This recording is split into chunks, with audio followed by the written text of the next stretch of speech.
Comfort zone وہ جگہ ہے جہاں خواب مرنے لگتے ہیں، مگر جدوجہد وہ آگ ہے جو خوابوں کو حقیقت میں بدل دیتی ہے۔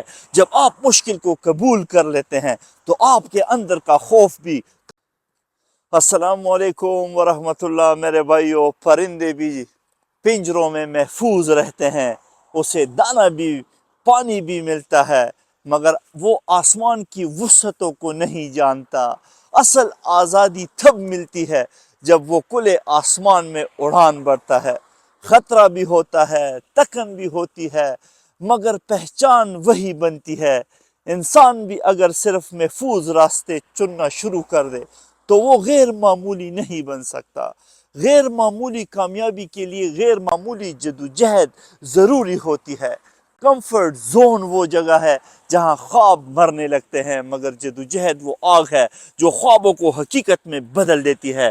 جب آپ مشکل کو قبول کر لیتے ہیں تو آپ کے اندر کا خوف بھی کمزور پڑ جاتا ہے۔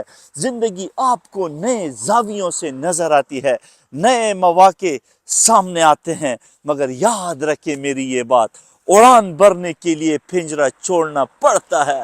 آپ کو آرام دہ زندگی کو دفع کرنا ہوگا۔ آپ کوشش شروع کریں، محنت شروع کریں، اپنے آپ پر یقین پیدا کریں۔ جدوجہد ہی آپ کا راستہ ہے۔ میں پاکستان کے تمام نوجوانوں کو نصیحت کرتا ہوں، خدا را آپ کمفرٹ زون سے نکلیں، خود کو مشقت میں ڈالیں، محنت میں ڈالیں، جدوجہد میں ڈالیں۔ اللہ رب العزت ضرور آپ کو کامیاب کریں گے۔ بہت شکریہ۔ السلام علیکم ورحمۃ اللہ۔